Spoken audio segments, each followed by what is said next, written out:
अस्सलाम वालेकुम दोस्तों, मैं हूं तनवीर अब्बास और आप देख रहे हैं मेरा यूट्यूब चैनल WSL कंसल्टेंट्स। दोस्तों, जैसा कि हम बहुत सारे टॉपिक्स पे बात करते रहते हैं जिसमें हम स्टूडेंट के रिलेटेड जो इश्यूज़ होते हैं उनको डिस्कस करते हैं, स्टडी अब्रॉड के रिलेटेड, स्कॉलरशिप्स के रिलेटेड, विज़िट के रिलेटेड और वर्क वीज़ा भी जो है ना उनको भी डिस्कस करते हैं। क्योंकि बहुत सारे हमारे जो लोग हैं, सब्सक्राइबर हैं, वो पूछते रहते हैं कि जी वर्क वीज़ा की कौन सी अपॉर्चुनिटीज़ हैं, कौन सी अवेलेबल हैं, उनके ऊपर हमें बताएं। तो आज जो हम डिस्कस करेंगे वो हम यूके वर्क वीज़ा 2022 में अगर कोई अप्लाई करना चाहता है तो उसके ऊपर हम डिस्कस करेंगे कि उसकी क्या रिक्वायरमेंट्स हैं, कौन कौन से वर्क वीज़ा हैं, कौन सी कैटेगरीज़ हैं, कैसे अप्लाई किया जा सकता है, चार्जेस क्या हैं। ये सारी डिटेल आज की इस वीडियो में मिलेगी। वीडियो आखिर तक देखिएगा, आपको काफ़ी ज़्यादा इन्फॉर्मेशन इसमें मिलने वाली है। इसके अलावा अगर आप भी स्टडी के रिलेटेड अप्लाई करना चाहते हैं, हमारे पास UK, USA, Canada, Austria, Italy या किसी भी और मुल्क में इंटरेस्टेड हैं, तो उसके लिए आप हमें अपने डॉक्यूमेंट्स भेजें। हम आपको फ्री असेसमेंट देंगे, बताएंगे आपका किस कोर्स में, किस यूनिवर्सिटी में, किस कंट्री में ऑप्शन है आपके पास, आपका बजट क्या आपको रिक्वायर्ड होगा, आपको डॉक्यूमेंट्स कितने रिक्वायर्ड, कौन कौन से रिक्वायर्ड होंगे, इसके अलावा आपका टाइम कितना लगेगा। तो हम आपको ये सारी चीज़ें फ्री असेसमेंट करके देते हैं। और इसके अलावा अगर आपने हमारा चैनल सब्सक्राइब नहीं किया तो वो भी कर लें, ताकि आने वाले दिनों में आपको स्टडी के रिलेटेड, वर्क के रिलेटेड, विज़िट के रिलेटेड जो वीडियोस आती रहती हैं वो आपको टाइम से मिलती रही। अब आते हैं हम टॉपिक की तरफ। सबसे पहले मैं बात करूंगा कि यूके वो किस टाइप के जो है ना वो वीज़ा ऑफ़र करता है। दोस्तों, यूके विजिटर वीज़ा ऑफ़र करता है, work visa, student visa, family visa, settlement visa और ट्रांजिट वीज़ा भी यूके जो होता है वो दे रहा होता है। तो ये डिफरेंट कैटेगरीज़ हैं जिसके अंदर स्टूडेंट अप्लाई करते हैं। वर्क के रिलेटेड आज हम बात करेंगे और इसके अलावा बाकी जो है विजिटर वीज़ा, अगर कोई बंदा वहाँ पर जाकर फैमिली को विज़िट करना चाहता है या वहाँ पर जाकर कोई बिज़नेस मीटिंग है उसको अटेंड करना चाहता है तो उसको विज़िटर वीज़ा लेना पड़ेगा। अभी हम जो टॉपिक डिस्कस करेंगे आज वो होगा वर्क वीज़ा के ऊपर, होगा कि वर्क वीज़ा कितनी टाइप्स के वर्क वीज़ा हैं। दोस्तों, यूके में तकरीबन 4 मेजर टाइप्स के वर्क वीज़ा हैं।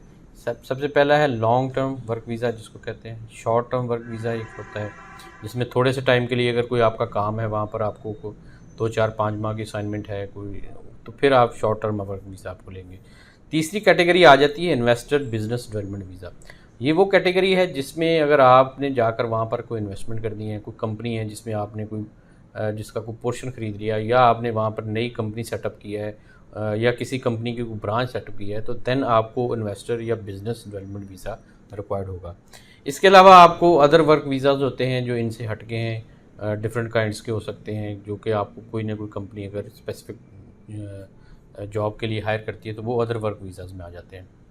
तो आज जो हम होंगे मेजरली जिसके बारे में बात करें वो होंगे लॉन्ग टर्म वर्क वीज़ा। उनके ऊपर हम बात करेंगे कि लॉन्ग टर्म वर्क वीज़ा आपने कैसे अप्लाई करना है, क्या है। दोस्तों, लॉन्ग टर्म वर्क वीज़ा जो है इसको आप ये भी कह लें कि इसमें जो डिफरेंट तरह के लोग आते हैं वो कौन कौन से हैं। Skilled worker visa, long term work visa की एक कैटेगरी, इसमें सब कैटेगरी आप सही हैं कि जो स्किल जॉब है, मतलब आप लेट्स सपोज कंप्यूटर के इंजीनियर हैं या आप सॉफ्टवेयर इंजीनियर हैं, तो वहाँ पर जाकर आप किसी कंपनी अगर आपको हायर कर लेती है तो आप एज ए स्किल पर्सन के तौर पर लेके जाएगी और वो आपको स्किल वर्कर वीज़ा जो है वो लेकर देगी। वो कंपनी अपनी पेरोल पे आपको शो करेगी, वो इनवाइट करेगी और उसी की बेस पर आपको वीज़ा मिलेगा। इसके अलावा health and care worker visas होते हैं, ये भी लॉन्ग टर्म वीज़ा की कैटेगरी में आते हैं। इसमें भी ये होता है कि अगर आपने वहाँ पर किसी हॉस्पिटल में जॉब करनी है या आपने वहाँ पर किसी जो मरीज़ है या उसकी कोई केयर करनी है, तो उसमें भी आपको ये वाला health and care worker visa required होता है।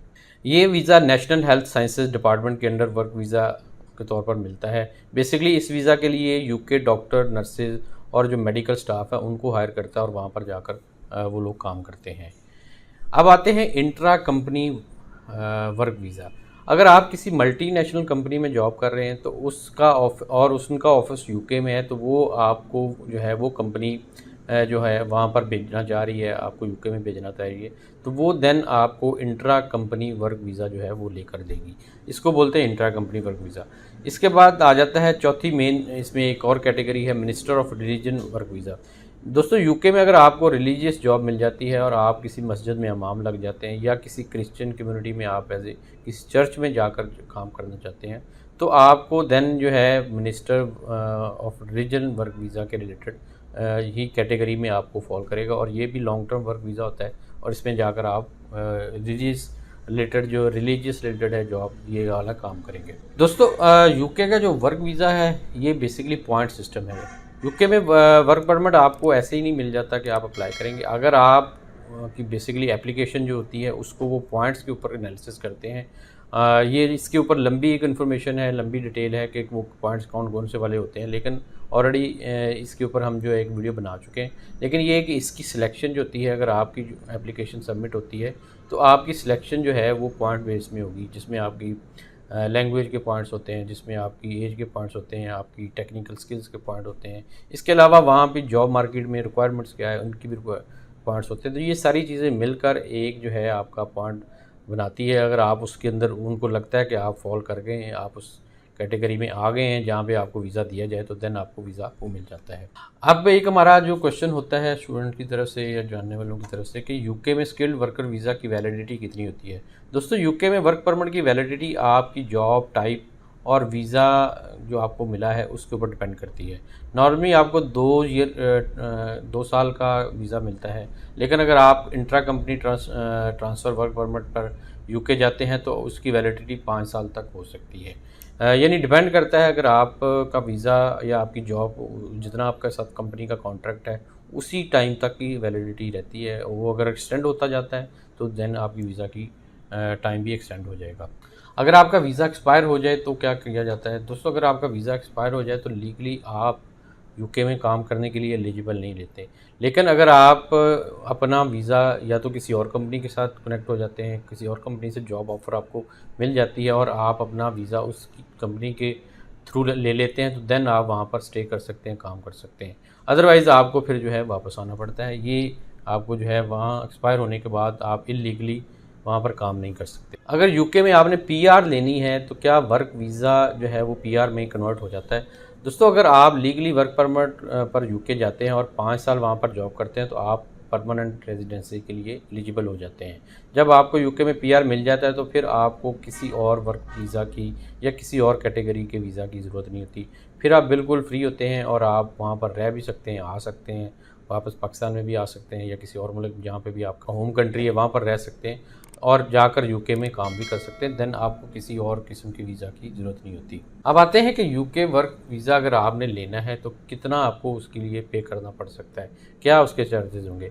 यूके में वर्क परमिट के लिए अप्लाई करने के लिए एप्लीकेशन फ़ीस जो होती है वो 610 पाउंड से लेकर 1408 पाउंड तक हो सकती है। अगर आप पाकिस्तान से यूके का वर्क परमिट अप्लाई करेंगे तो आपको 3 साल तक का वर्क परमिट जो है वो 610 पाउंड की फ़ीस पे करना होगी। और अगर आप वीज़ा वैलिडिटी आपकी मोर देन 3 ईयर है, यानी मोर देन 4 ईयर है या 5 ईयर है, तो देन आपको 1220 पाउंड यानी 1220 पाउंड आपको फ़ीस पे करना होगी।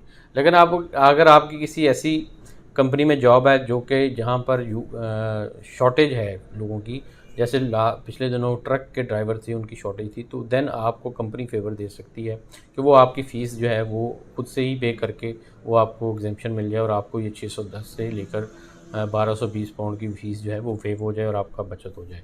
इसके अलावा आपको वर्क परमिट अप्लाई करने के लिए 3.5 लाख रुपए की बैंक स्टेटमेंट चाहिए होती, क्योंकि अगर जब आप वहाँ पर जाते हैं तो आपको इनिशियली जब तक सैलरी नहीं मिलती या आपकी वहाँ पर एडजस्टमेंट नहीं होती तब तक आपने सारे एक्सपेंसेस जो आपके लिविंग खाने पीने के सारे एक्सपेंसेस आपको खुद से ही पे करना होती है। तो इस तरह अगर आपको सारे एक्सपेंसेस खुद पे करना पड़े तो आपके तकरीबन 2484 मतलब 2500 पाउंड आपको रिक्वायर्ड होगा मिनिमम, ये कि पाकिस्तानी तकरीबन जो है 6.25 लाख रुपए बनता है, वो आपको रिक्वायर्ड होगा। तो अगर आप इसके अलावा अगर आप वीज़ा लेंगे तो फिर साफ ज़ाहिर है यहाँ पे भी रिक्रूटमेंट एजेंसी कोई अगर आपने हायर की है तो उसको भी पेमेंट करेंगे, और अगर वहाँ भी आपने यूके में भी किसी रिक्रूटमेंट एजेंसी के थ्रू किसी कंपनी में अप्लाई करवाया हुआ है, वो आपको लेके दे रहे हैं, वो आपको सारा प्रोसेस करवा रहे हैं, तो उसकी पेमेंट भी आपको करना पड़ेगी। उस तरह से आपके पैसे काफ़ी लग जाएंगे। लेकिन अगर आप ये प्रोसेस खुद से करते हैं, खुद किसी कंपनी से बात करते हैं और खुद से सारा प्रोसीजर करते हैं, तो फिर आपका यही 6-6.5 लाख के अंदर 6-6.5 लाख रुपए के अंदर ये सारा प्रोसीजर हो जाता है। तो दोस्तों इस तरह से करके आप यूके में जाकर वर्क वीज़ा लेकर वहाँ पर जाकर वर्क परमिट लेकर देन उसके बाद पीआर भी ले सकते हैं और वहाँ पर आसानी से काम भी कर सकते हैं। दोस्तों अगर आप भी इंटरेस्टेड हैं तो उसके लिए आप इनके डिफरेंट पोर्टल्स हैं यूके के लिए, वहाँ जॉब्स के पोर्टल, वहाँ पर जाकर अप्लाई करें और वहाँ से इन्फॉर्मेशन लेकर आप अपनी एप्लीकेशन सबमिट करें। अगर आपकी किसी जगह पे रिक्वायरमेंट्स के पूरा आते हैं तो वो आपको कॉल करेंगे, उसके बाद आप फीस वगैरह पे करके अपना प्रोसेस स्टार्ट कर सकते हैं। सो उम्मीद करता हूँ आपको वीडियो पसंद आई होगी। पसंद आई इसको लाइक और शेयर कीजिएगा। मज़ीद वीडियोज़ के लिए आप हमारा चैनल भी सब्सक्राइब कर सकते हैं। इसके साथ इजाज़त चाहता हूँ। अल्लाह हाफ़िज़।